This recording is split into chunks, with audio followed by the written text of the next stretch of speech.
Hi there, this is Joe from ShopTo and I'm joined by Dan, and this is our Destiny Taken King review. Now, Dan's been playing the game, haven't you, Dan?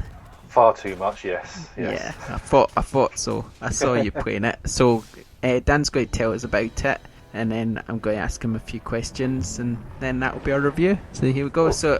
I'll just leave it to you, Dan, to tell us about Taken King. Well, what I reviewed was the Destiny Taken King, the Legendary Edition. This is for both the PS4 and the Xbox One, and I think the PS3 and the Xbox 360. And what it is, this is the collection of all that's come before and the new content. So you get the Destiny base game, then you get the expansion of the Dark Below, House of Wolves, and also the new Taken King, which is essentially Destiny 2.0. Right, with the Legendary Edition, for new players, it's an ideal jumping on point because you get that full game.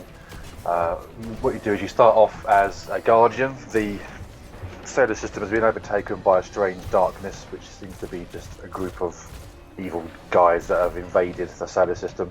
Humanity is pretty much wiped out. And along comes the Traveller, this giant orb that seems to offer some kind of protection for humanity.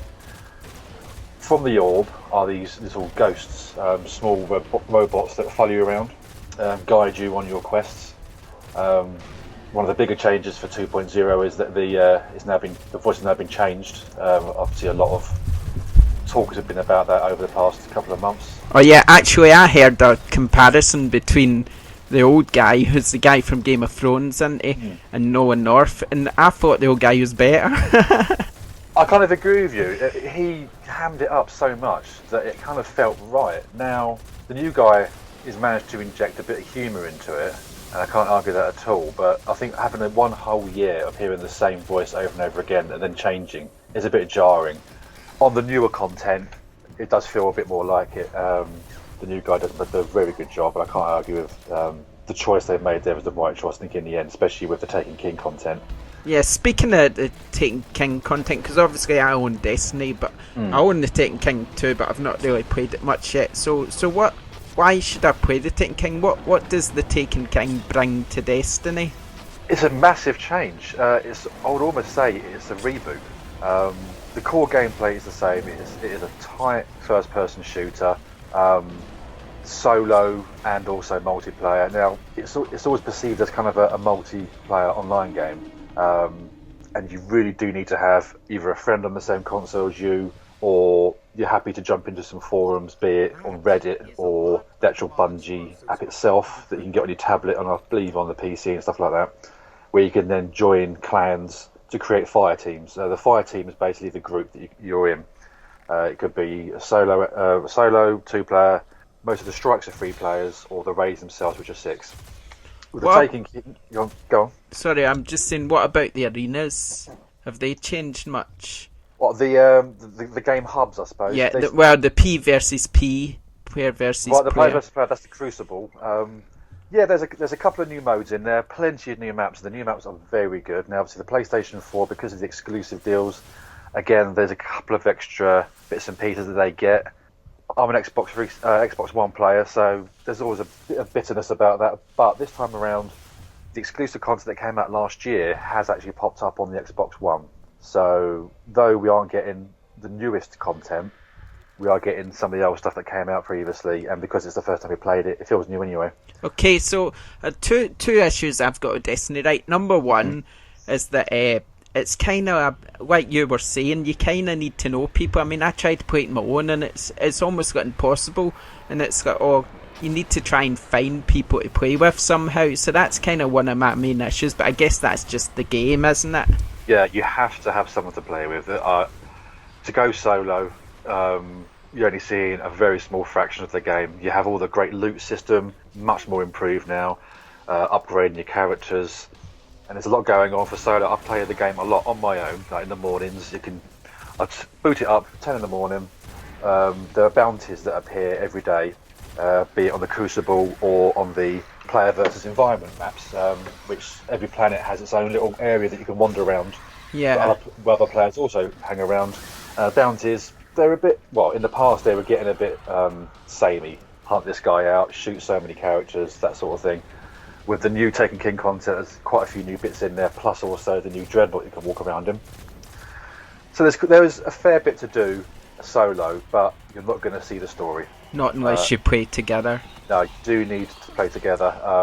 And to be honest, you do need a 6-man team, or 6-person team, sorry. See, another issue I've got with the game is the environments feel awful empty. It kind of reminds me of one of these children's games you get, what am I thinking, the Skylanders or something, where they've designed these levels but they almost feel like they've nothing in them. And it kind of Destiny felt like that to me. I agree, it was a little bit, on the old maps that came out on the original game, you had the Sparrow, which you can jump onto quite quickly and zip around to different areas to meet more enemies and destroy them. The new one, the Dreadnought, it's a fantastic place to hang around, but there's no Sparrow in it, and I feel sometimes the game leads you off into, again, quite desolate areas where you can think, right, now where do I go from here? Yeah. You've got to do a lot of backtracking. Because you're on foot, it does feel like you're dragging a little bit. Again, you do need people to play with, I think. There is a lot more involved in the Taken King now, where and originally you did feel like you're grinding the same old things over and over again. The Taken King has injected an awful lot, so as an experienced player, well, not experienced, but as a player that's played the game for 12 months solid, this is quite a good update. I'm actually really enjoying it. Okay, so we'll try and keep it snappy. So what we'll say is, what I want to ask you now is why should people, what are the sort of pros and the good points about Destiny? Why should people buy it? For a new player, definitely grab it. If you enjoy a bit of co-op play, well worth your time. There is hours upon hours, days upon days of content here to keep you going. The story itself, you're probably talking about 8 hours per expansion. Maybe not so much on the House of Wolves. There's so you're probably talking about, it's maybe 20 plus hours of content there. Then there's all the after game stuff as well. There's so many extra bits. Looting, leveling up your characters, leveling up your weapons. The new infusion system as well is a massive improvement. Okay, and on the sort of flip side then, what's bad about it, would you say? Bungie, I think, have been a bit lazy. The Taken King especially, it's a lot of repeating of what's been before. Okay, you have the new Dreadnought to hang around him, but a majority of the missions are based in areas you've already been in. The new enemies are reskins of all the enemies from the past, the Cabal, the Hive, the Vex. They're all the same characters that just change the palette to black and white. They've all been given slightly different move sets and powers, but in reality it's the same enemies. Fair enough. And so overall though, you recommend it? Yeah? No? Well, I will, because I played this game a lot. I played this game far too much, and as I say, as a long time player, this is actually a step in the right direction. In the past, it felt like Bungie were kind of taking the mickey a little bit with their expansions, especially the House of Wolves. This feels a lot more focused, better story. Well, the fact there is a story now is a massive improvement. In the past, there wasn't. Yeah, lots of new upgrades. I think for new players and existing players, there's a lot of fun to have here. Okay. Well, we'll wrap the review up there then, and we'd just like to say thanks for joining us. If you're after the Taken King, then you can order now from ShopTo, and if you like our videos, then please like and subscribe. Thanks for joining us, and we'll see you next time.